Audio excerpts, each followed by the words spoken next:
2 дни. Много случаи имам и вие имате сигурно, споделили сте с хора. На Вилхелминен шпитал съм, който знае, тук има една болница, 16-ти Бецир. Чаках на колонката. Качи се една женица от болницата, идваше, беше прия, че болницата, знаете, и сутрин, и обед, и вечер, даже и нощно време отворена. Имала проблеми нещо явно с децата или с някакъв близък. Жената се виждаше, че беше притеснено. Качи се с 2 дечица Гошко, ти си дете, не си още тинейджер, на твоята възраст. Едното беше по-голямо от Дани, колкото тебе, така около малко по-голямо от Дани, колкото тебе, горе-долу бяха на една възраст. Качиха се, тръгнахме ние и по пътя, понеже времето беше променливо, така имаше облаци, преди това беше нещо валяло малко. В петъка така беше времето и в Австрия напоследък е се така, за съжаление няма слънце от сутрин до вечер. И когато съвихме там на Маротин Гагаси, който познава към конгрес, бат, отиваха, не отиваха далече, 17-18, няма там да отиваха, 18-ти Бецир и вози. Майката изведнъж каза, аз както винаги си ги карам, замислил съм се, но изведнъж тя каза, деца, вижте Регенбоген, вижте дъгата, каза вдясно. Аз така, понеже карам, не можах, то ти ми показваш и явно е била. Аз така или иначе не можах, нещо забелязах, но трудно, защото аз карам. Къде, какво? Няма и пак. Ето, вижте тук, хубаво, много хубаво се вижда. И сега си казвам, Господи, благодаря ти от все сърцето. Сега момента да кажа. И тя вече коментираха, децата се зарадваха, колко е хубаво, колко е прекрасно. Това, което прочето, казваш, а ти като четеш, разбираш ли? Аз на жената й казах така. А вие като гледате това, разбирате ли го? Знаете ли откъде? И жената започна. Да, разбира се, знае. Тя беше много открита, откровена и каза, да, това казва от цветовете, от пресичането, от светлината, от рефлекцията, почна да обяснява. Чела съм го, слушала съм го. И слушах с тя да си изпее песента, защото това, което го казва е точно така, наистина, нали? Тези основни цветове си явяват там и обяснението е такова. Но ние имаме в Библията и друго обяснение. След потопа, след Битие, 6-та глава, мисля беше, нали? 7-та там се обяснява. Така. И аз си казвам, да, разбирам ви, но аз искам да ви кажа нещо друго. И разказах на жената. Казвам, ето, отворя, аз много обичам и си отварям им двата Библията. Направо изваждаме така да видят. Очите, око да види, казвам, ръка да пипне. Обичам да показвам, казвам, всеки ден чета Библия, сега ще ви кажа така и така. Тъгата е един завет между Бога и човека, но тя се явява след потоп. Така ли? Аз не знам. Аз ще ви кажа още нещо. Това е един завет, казвам, и това е описано в Бога, че никога вече света няма да бъде унищожен чрез потоп. Не исках да я плаша за огън и за нататък. Времето беше кратко, знам, че тя ще слези. Аз трябваше да ви кажа най-важното. Това беше най-важното. За спасението за... О, казва, не знаех. Много интересно. Жената се зарадва.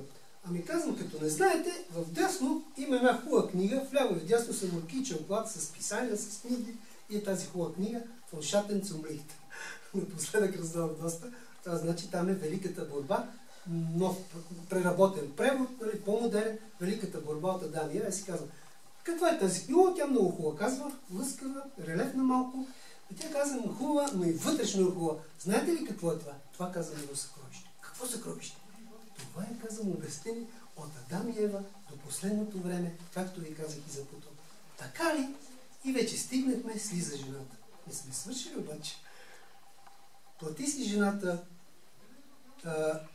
Тая книга е много ви благодаря, готова да слезе. Аз бързо в чантата търся и проспекта за дентисто седмия ден, да видим какви хора сме, как живеем, с какво се храним, кога почиваме, кога работиме. Всичко описано. Така. Дадох и това бързо, дадох и за Исус едно проспект, че тя се зарадва, децата беха толкова щастливи и тя радостна. Децата слизат, ама ме гледат право в очите. Слава на Бога! Това го прави Божия дух. Нищо не съм направил, един слуга на Бога съм. Женята се усмихна, махна 2 пъти. И аз си казвам, ето всичко приключва. Слезнаха. Ами аз, заповядайте. Ето тук отпред има място. Може да се ето отпред, отзад, като е удобно. Заповядайте, сядайте.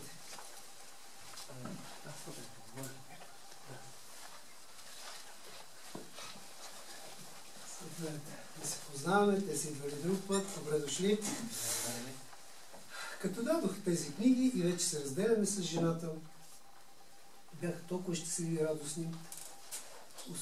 Тя ми махна така от колата и аз вече виждам и започвам да си записвам. Там си правим отчет. За кратко, в периферията аз виждам, че някой, защото децата оттатъка на това отидоха от другата страна на тротуара, някой стои така, вече си пише, това става за секунди, вече сме приключили. Жената стои до вратата и ми маха, а от нея, от лицето й, излиза някаква светлина. Тя грее, тя щастлива. Какво е това? Че аз нещо съм направил. Нали? Който сутрин, като стана пъшкам, това ме боли, онова примерно, или вече като се примерно уморен. Нали? Или имаме нашите си проблеми. Аз ли с моето чудо го направя? Пак, това, което започнах. Исус каза, небето и земята ще преминат, но моите думи няма да преминат. И първата служба на Бога, когато там, където беше казал отраснал в Назарет, когато излезе и отвори, казва, Библията е отвори на пророк Исаия, както ние четохме преди малко от Исаия, и когато казва, прочете всичко това, за какво е дошъл на този свят, да освобождава пленниците, робите от греха, сатана, който беше завладел и така нататък, робството ни, неспазването на Божите заповеди и така нататък, всичко това той дойде да може да освободи. Тези няколко стига този пасаж, той го прочете и го затвори. Той нищо не направи. Но това са Божии думи. И очите на всичките бяха вперени в него. Има ли сте такива случаи? Нали? Аз съм имал много. Божието Слово е ценно, то въздейства на хората и сега, докато още чуем някаква песен и се каже още нещо, там въздейства на всички ни, до края имам още някои неща да чуем и нека да бъдем внимателни, за да не пропуснем нещо. Сега може би ще чуем едно музикално изпълнение, предполагам, и след това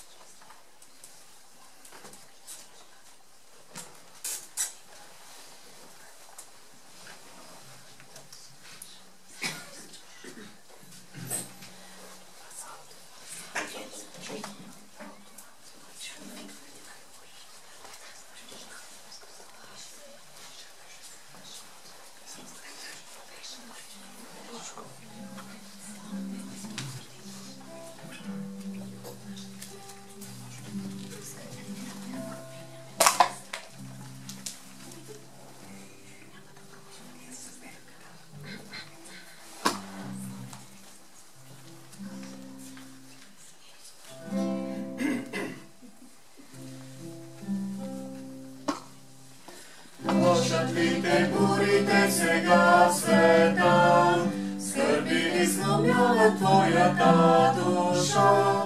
Гледай към Исуса, не към себе си, Той те благославя и ще те спаси. О, избрай подробно ти сега Божите благословения, най-подробно избрай ги ти и ще видиш Бог те люби Него си. Други, ако има злато и сребро, Бог ти обещава нещо по-добро. Бога уповавай, ти си Него син, Той те благославя и ще те спаси. О, избрай подробно ти сега Божите благословения, най-подробно избрай ти и ще видиш Бог те люби Него си. Бурите житейски топлите гнетят, мислиш ли, че корабът ти ще сломят? Гледай към Исуса и не се плаши, Той те благославя и ще те спаси. О, избрай подробно ти сега Божите благословения, най-подробно избрай ги ти и ще видиш Бог те люби Него си.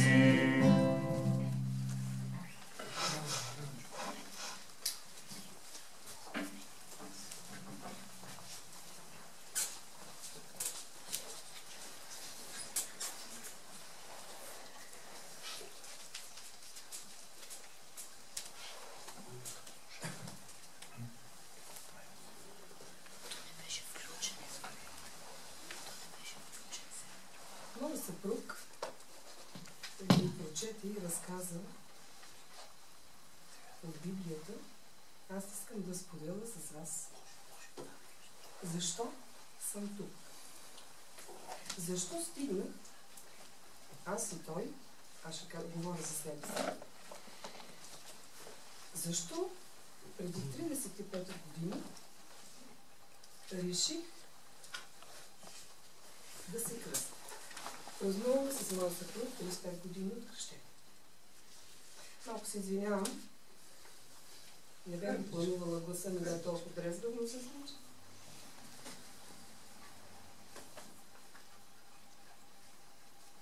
Възпитана съм в християнско семейство. Родителите ми бяха почтени хора.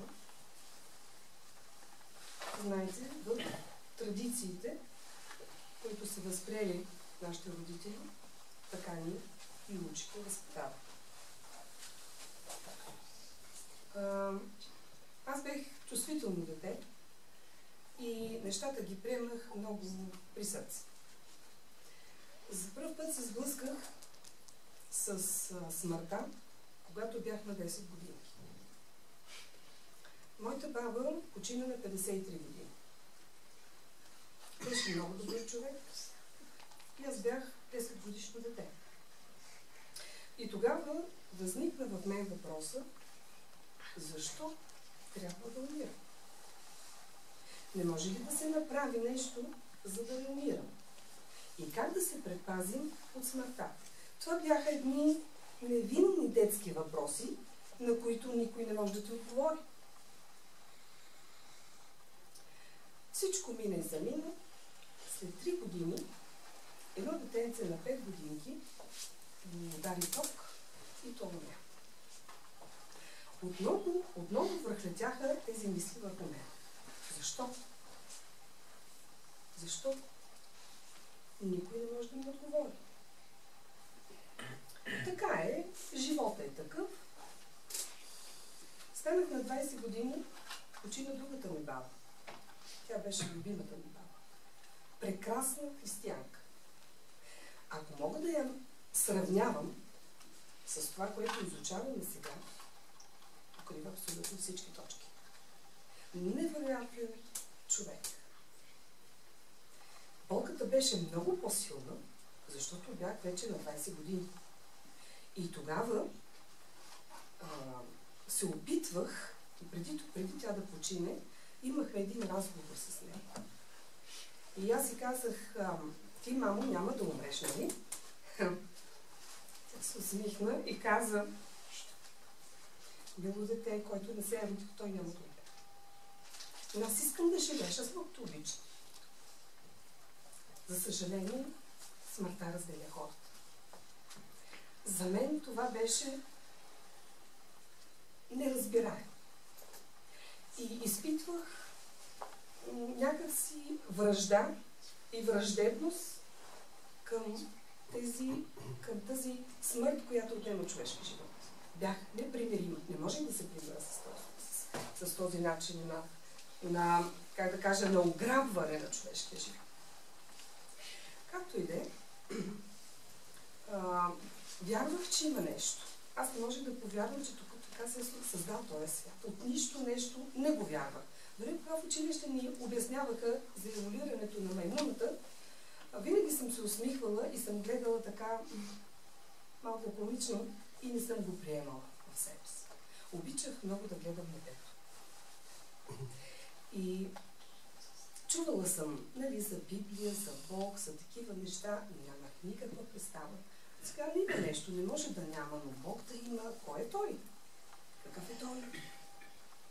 Как мога да го опозная? Как мога да го разбера? Как мога да стигна до него?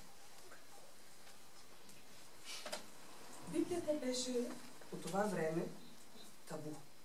Библия не можеш да намериш от никъде. Сега имаме вкъщи 3-4 Библии. Тогава не можеш да намериш Библия. Обаче Господ ме е водил стъпка по стъпка, стъпка по стъпка към себе си. Бавно, но сигурно.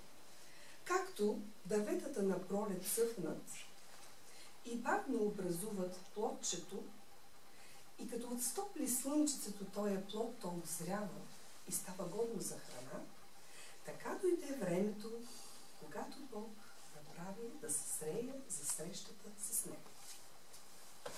Запознах се с съпруга си, а неговата сестра е била адвентистка. Тя започва, вижте какъв парадокс. Тя започва да ми изпраща материали, запознах се и с нея. Жанчето беше много момичка, сега вече дъщеря е голяма жена. Започна да ми дава материали за Бога, за неща. Вижте какъв парадокс. Търся, искам да разбера истината. В един момент, когато получавам това, което съм искала, аз не го разбирам. Чета. Нищо не разбирам. Имах чувството, че това, което го чета, в друга планета. Абсолютно нищо. Както и де, минаха няколко години, с моя съпруг се оженихме. Много комично се получава, че вместо това, което получаваш да го прегърнеш, ти започваш да се подиграваш с него. Особено моя съпруг много обичаше да се подиграва с вярата на сестра си. Обаче, интересно е как Божия дух работи в човека. Той не се вижда. Не се вижда. Но ти започваш да усещаш, че нещо не е достатъчно в живота ти. Твоя живот не е пълноценен. Ти искаш нещо, което не можеш да го намериш. Защото не е в теб. И никой не може да ти го даде. Вечният живот може някой да ти го даде. Ако почине някой близък, може ли да се върне? Не може. Никой не може да даде онова, което е неповторимо. Тогава започнах да имам така малко кризи в семейството, проблеми. И аз започнах... пропуснах да кажа, че зълва ми даде една книга Данаил и Откровението. Ако тази книга ви попадне, това е бисер. Безценен бисер. Когато започнах да я чета тая книга, Данаил са пророчествата, а Откровението ни казва бъдещето. Аз понеже исках да знам какво ще стане. Дали ще видя моите баби, които много ги обичам. Когато започнах да чета Откровението и когато открих, че един ден ще има възкресение и че Господ ще събере всички онези, които са повярвали в Него, които са предали живота си, Той ще ги събере, майки с дечицата си, семейства, които смъртта ги е разделила, приятели, години, векове, свършили живота си, но с вяра в Бога. Тогава радостта ми беше голяма. Хубаво, ама нещо не ми е достатъчно. Когато започнаха проблемите, никога не се притеснявайте, когато започват проблеми. Защото проблемите са инструменти в Божията ръка, за да могат да ни привлечат в Него. Тогава аз коленичих и казах: Боже, аз не те познавам. Не те познавам. Имам голяма трудност, голям проблем. Моля те, ако ти действително съществуваш, това беше не някоя предизвикателна молитва. Това беше молитва, която исках Бог да ми се открие. Да разбера, че действително Той съществува. Че този, който може да ми помогне и да ме подкрепи в тази голяма нужда, която има. И действително Той ми помогна. По чуден начин. Разреши проблема. И той не беше проблем, който е за подминаване. Това беше сериозен проблем. Тогава започнахме да ходим на църква със съпруга ми. Тогава зълва ми ни предложи един проповедник, защото все пак ние не познавахме Божието Слово, а както той прочете, съпруга ми, че Словото Божие трябва да бъде разяснено. Ако не ти го разяснат посветени на това Слово, много неща няма да са ти понятни. И на много въпроси няма да можеш да си отговориш. И когато човека започна да идва в къщи, това беше един път в седмицата, защото тогава бяхме на работа и нямаше възможност повече. Тогава той започва да ни отваря. Това бяха прозорци, които се отвориха и ние видяхме бъдещето. Тогава си отговорих на много въпроси. Получих отговори на моите въпроси. И тогава, действително, душата ми се осветли и настъпи един мир и една радост, че аз не съм дошла на тази земя да живея 60, 70, 80, кажи го и 100 години и да си отида и да стана тор на тази земя. А има един, който е направил план, за да спаси всички ни.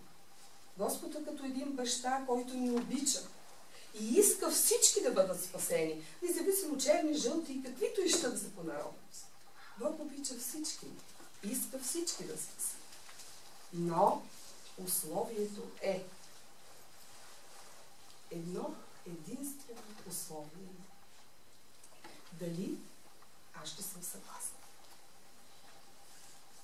Дали ще се отворя, дали ще се съглася да подам ръката си и да повярвам в тези негови слова. Никой, мили мои, не може да свърши тази работа, освен всеки сам да реши. Бог е любов, Бог е милост, Бог е търпелив, но Той иска нашето решение.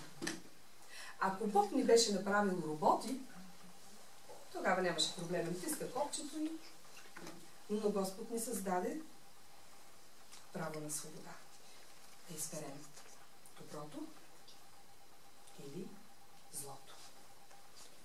Ако ти избереш доброто и избереш Бог да те води, тогава края ще бъде фантастичен. Вечен живот. Господ е казал: аз ще ти дам живот.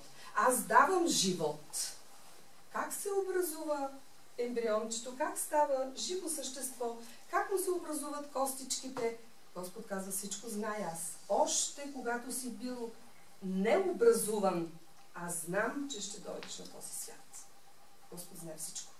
Дори костите на главите са ни преброени. Може ли някой да си преброи костите? Не вярвам. Но Господ знае лягането ти, знае и ставането ти. И когато ти го търсиш, мира, който Бог дава, никой на този свят не може да даде този мир. Никой.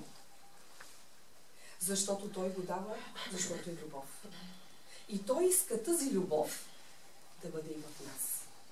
И тогава, когато идваше проповедника и всичко това го говореше, ние с моя мъж бяхме, не мога да ви кажа, това беше нещо, което не може да се опише. Това беше такава радост, такова преживяване. Когато влизаше проповедника в къщи, ние не го разбирахме. Все едно, че влизаше слънце. Слънце. Един мир влизаше с този човек. После ние разбрахме какво е това. С проповедника е влизал Исус. Божия дух е влизал и ни е изпълвал, за да можем да разберем истината, да я приемем и да имаме един ден вечен живот. И тогава, когато вече разбрахме защо съм дошла на този свят и какво ще стане, когато умра, и че Исус е умрял за мене, за да имам вечен живот, истински живот, вечен. Когато умра, да имам живот, а когато Исус дойде втори път, тогава ще настъпи вечния живот. Истински вечен живот. Тогава проповедника каза: искате ли да се кръстите? Разбира се, че искам. Аз искам да бъда част от този народ. Защото сега се проповядва и сега е благодатно време. Но, мили мои, скоро това благодатно време ще спре. В Библията се казва, че хората ще скитат от изход на запад и ще търсят Божиите обещания. Обаче няма да ги намерят. Защо няма да ги намерят? Защото благодатното време свърши. Исус, когато каже: свърши се, никой не може повече да мисли за спасение. Времето е минало.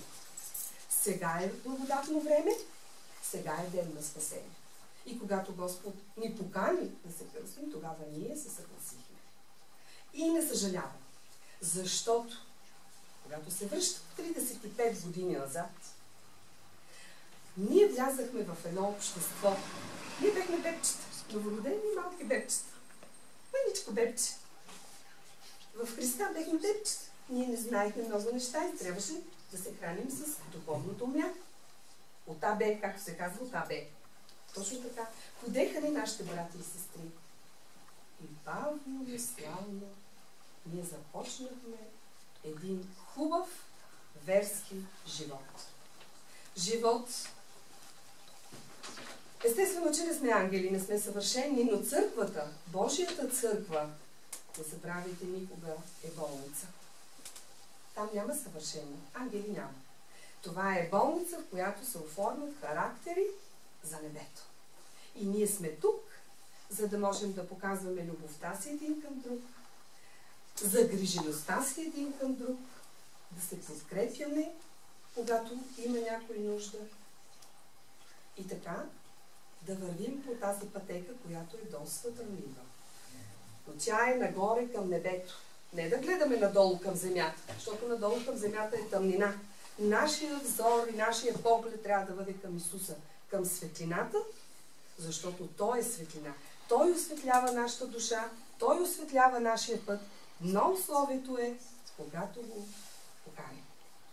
Ако аз не го покана, ако ти не го поканиш, ако пренебрегнеш тази покана, един ден ще се за този юбилей. 35 години. 35 години човек е млад в силата си. Дано и ние да сме в силата си. Да можем да вършим онова, което Исус ни е поръчал. Затова искам да споделя как стигнах до тук. Но не само до тук. Аз трябва да продължавам. Докато съм жива, аз трябва да бъда с Исус. Изпусна ли ръката на Исуса, изгубвам и вечния живот. Защото ако детенцето изпусне ръката на мама и се изгуби и не го намери, майката страда, на детето страда. Но ако изгубиш вечния живот, всичко ще бъде напразно. Защо да съжаляваме? Защо един ден да си кажем, ах, защо бях толкова неразумен? Защо проиграх живота си? Затова ви пожелавам, не изпускайте Христовата ръка. За да бъдем радостни и щастливи, заедно да вървим напред и един ден да се поздравим в тази вечна родина, където няма да има смърт, няма да има болести, няма да има страдания, няма да има войни. Ще бъде всичко съвършено, а най-съвършеното ще бъде нашия Исус. Да гледаме нашия Спасител в лицето. Защото Той го заслужава. Благодаря.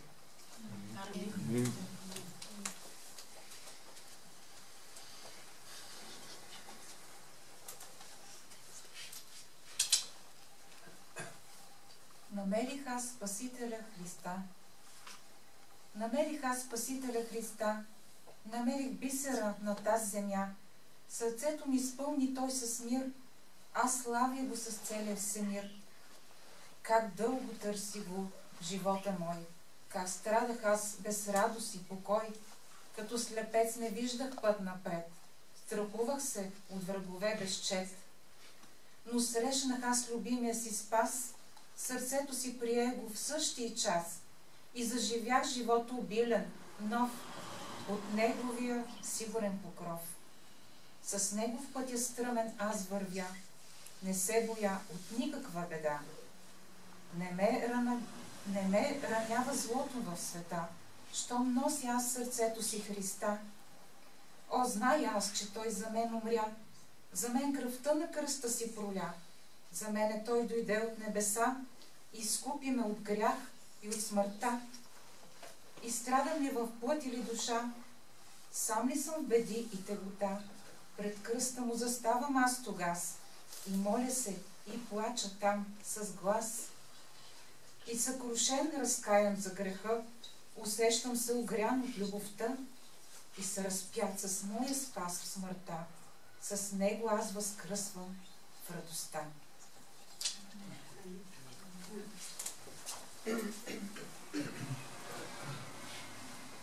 Приключваме. Искам да сте спокойни. За съжаление имаме само 1 час. Но аз си спомням думите тук в Новия Завет има, когато се говори за вярата, може да се слуша повече, когато е интересно. Може би имате някакви планове, някъде да отидете. Съжаляваме, малко повече ще продължи. Аз няма да ви задържам много. Имаме една хубава песен, в края приключваме. След това всички сте поканени да разговаряме на малко парти, на хапване, на пиване и така нататък. Само искам да кажа. Това, което моята съпруга разказва, тя каза много. При частни случаи, питайте ми, ще ви отговарям много бързо, за да спеста време. Пак ще кажа, нали?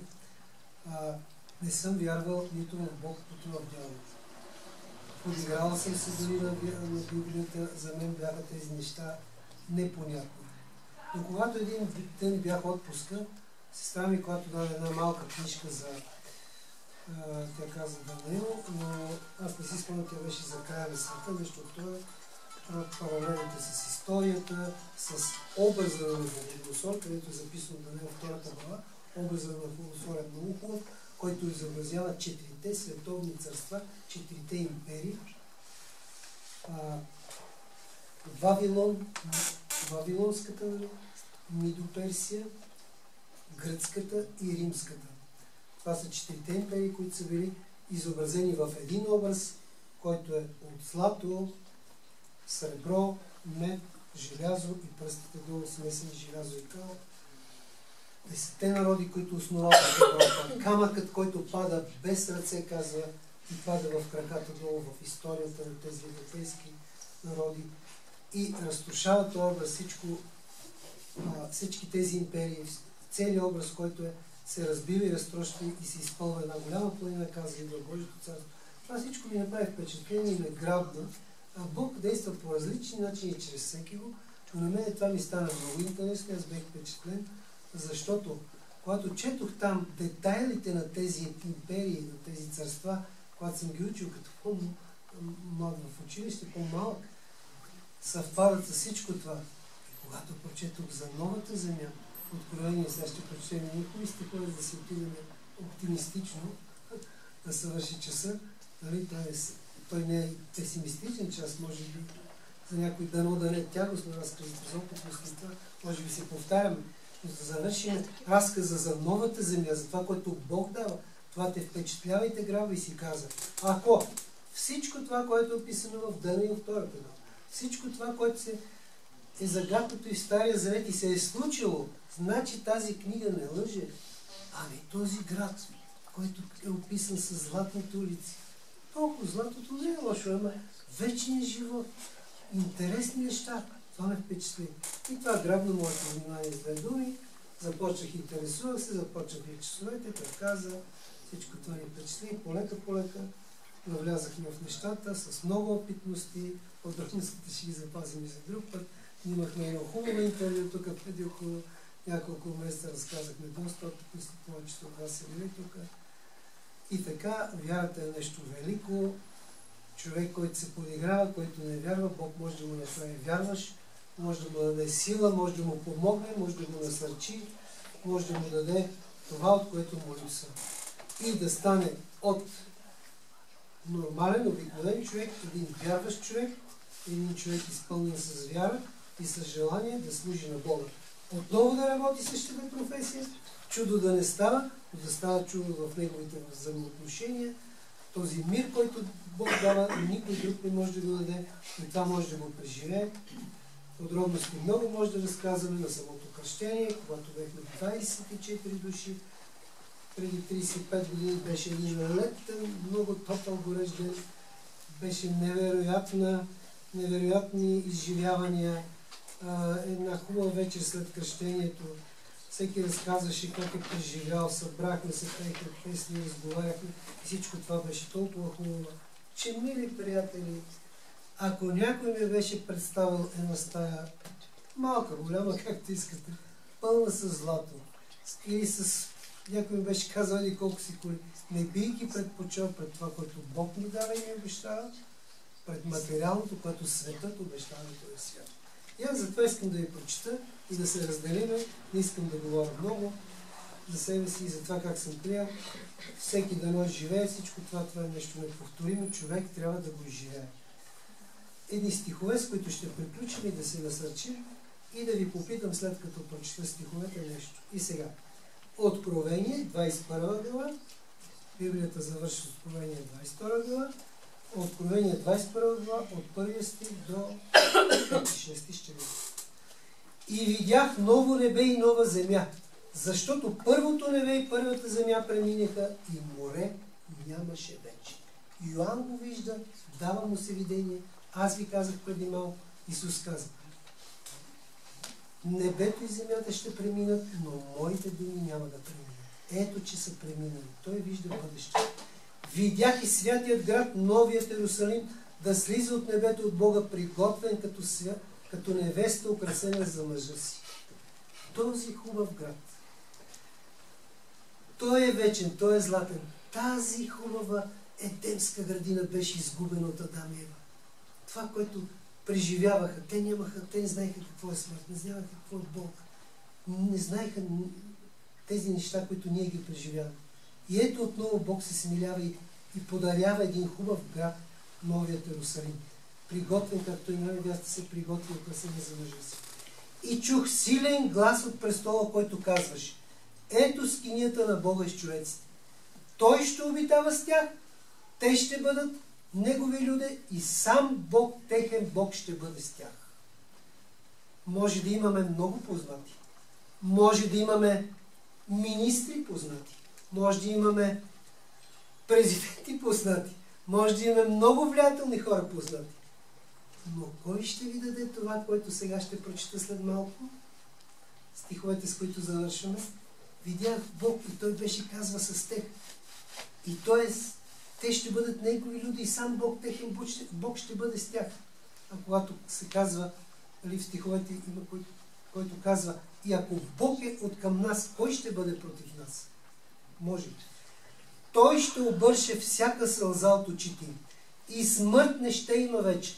Нито ще има вече желаене, нито плач, нито болка. Може ли някой да ви обещае, когато дойде момента на болката, когато дойде момента на тъгата, когато дойдат сълзите, когато няма сълзи, но сърцето е преизпълнено и ще се пръсна в болка, когато дойдат трудностите, когато ти имаш много пари, много приятели, много влиятелни хора, но ти си отиваш от този свят, било на 10, било на 30, било на 60, било на 90 години, ти си отиваш. И ти би дал всичко, за да живееш, но ти не можеш да го направиш, защото грехът е сложил край и ти трябва да умреш. Кой може да ти обърже сълза? Кой може да ти помогне? Това се обещава за вечността. Бог обещава и че сега ще го направи. Ако ние му се доверим да ни помогне, да обърши, да облегчи сълзите, но напълно да се облегчат болките и напълно да се премахнат сълзите и напълно да няма гробища, да няма, както казах, полиция, да няма болници. Това нещо ще стане само във вечността. Докато сме тук, ще бъде така. И аз напълно вярвам в тази Библия, защото, както казах, от Адам до Ева, от Адам и Ева до Откровението до Йоан, това всичко, което е описано в Стария и в Новия Завет, 66 книги, разделени на различни стихове, така са събрани, така са описани, да са разбираеми за човек. Но понеже хората трудно ги разбираме и сме мудни, има и други странични книги, които човек може да прочете, има библейски часове и така нататък от по-добри проповедници, тези, които знаят, но те могат да бъдат обяснени и да ни утвърдат в тази вяра и да ни дадат тази надежда. И сега се питам: след като моите влиятелни познати или вашите и някой друг не могат да ви дадат всички тези неща, а Бог ще ви даде, как ще погледна аз от утре на тази книга? Ще бъде ли оставена прашна някъде да стои в библиотеката? Как ще погледна на личното си отношение с Исус, който ме чака всеки ден да му се помоля, да му се доверя? Дали ще махна с ръка и ще кажа: аз съм на 35, за сега не ми трябваш? Както на един познат ми казах, който почти всичко си има. И когато се задълбахме вълко в дълбините на вярата и в молитвата, той каза, ох, и се дръпни ме погледа така. Аз казва, си имам всичко, аз съм доволен от живота. Аз спрях веднага. Аз знам, че е доволен от живота, но до кога? Никой не знае. И затова видях ново небе, казва Ян, нова земя, новият Иерусалим ще бъде обършена всяка сълза, смъртта няма да има вече и само заради това си заслужава. Не заради златните улици, не заради кристалната река, кристалните, чисто кристал злато, не заради всичко това, което е хубаво, това всичкото е приятно, но да видиш този, който ти е дал вечния живот, Исуса, който те е спасил, който прави всичко възможно ти да дойдеш при него, да го обикнеш и да живееш един вечен живот. Той ти го предлага. Библията завършва така, няма да чета, сега се сещам. Дойдете при мене, вие сте отровени и обременени, и вземете моето иго. То казва леко и благо, и ще намерите покой на душите си. Даром вземете, защото аз ви го давам даром. Бог има един единствен проблем с нас хората. С мен, с теб, с всички. Един единствен проблем. Той няма повече. Той всичките други проблеми ги е разрешил. И знаете ли кой е този проблем? Това е много интересно. Ако Люцифер е този, който насилва хората, и този, който ги кара в греха, и който прави всичко на сила, и узурпатор, и прави, и подлъгва. Йоан 8:44 се казва, вие сте от баща, дявола е живе и желаете да вършите похотите на баща си. И той кара хората да мислят за всичко друго, но да погледнат към Библията, към Исуса. Бог има един единствен проблем. И казва в Откровение, дойдете, всичко ще ви го дам, без пари и безплатно. Дойдете и го пожелайте. Да ни накара да приемеме вярата. Бог е любов. А след като има любов, любовта никога не насилва. Любовта е, казва, кротка, милостива и така нататък. Има стихове, Галатяните описани, плодовете на духа и така нататък. Бог има единствен проблем и този проблем разбере. Ако ти станеш сутрин и му се помолиш, ако ти си хванеш компютъра, ако ти свършиш нещо и си вършиш работата, ние трябва да работим и така нататък, да си изхранваме, правим всичко добро или зло и така нататък, но правим нещо в ежедневието, било добро пред Бога или не и така нататък. Но ние не потърсиме Бога. Не му се помолим. Той няма да те насили. Няма да направи нищо на сила да те накара. Той може да те подбуди чрез някакви случаи. Но ти ще бъдеш един изгубен. И затова завършвам, като казвам. Дадоха се няколко притчи за една изгубена монета. Исус разказа. Той много обичаше да използва природата притчи за една изгубена овца и така нататък. Случки много. Как когато се намери тази драхма и как се радва жената и казва, елате се радвайте с мен. И когато една изгубена овца се изгуби, както пастиря добри овчар отива и остава 99 и отива и я намира, остава ги и я търси и се радва и я слага. Така, каза Исус, има радост за един грешник, който се кае и дойде при мен. Бог да ни благослови. Тези, които сме приели вярата, защото за никой няма гаранция да издържим до край и да вярвам, макар че вярата е изпълнена с падане и съставане. Праведният каза, ще пада 7 пъти и ще става. Това значи, че ние ще имаме лъкатушения, може би ще имаме някакви проблеми, може би ще имаме трудности, но ние трябва да ставаме и да вървим до край. А тези, които още не са приели, да не се бавят, тези, които не са запознати, предлагаме тази хубава книга, предлагаме, библиотеката е пълна с много други хубави книги, и да се запознаят и да обикнат любовта на Исус. С това приключваме. Бог да ни благослови всичките. Сега ще чуем една хубава песен, след което ще се помолим, ще приключим, ще има кратки съобщения. Сега не подсетиха доброволните дарения, могат да минат, не са задължителни, пак казах, доброволните дарения. След това ще чуем песен, ще се помолим.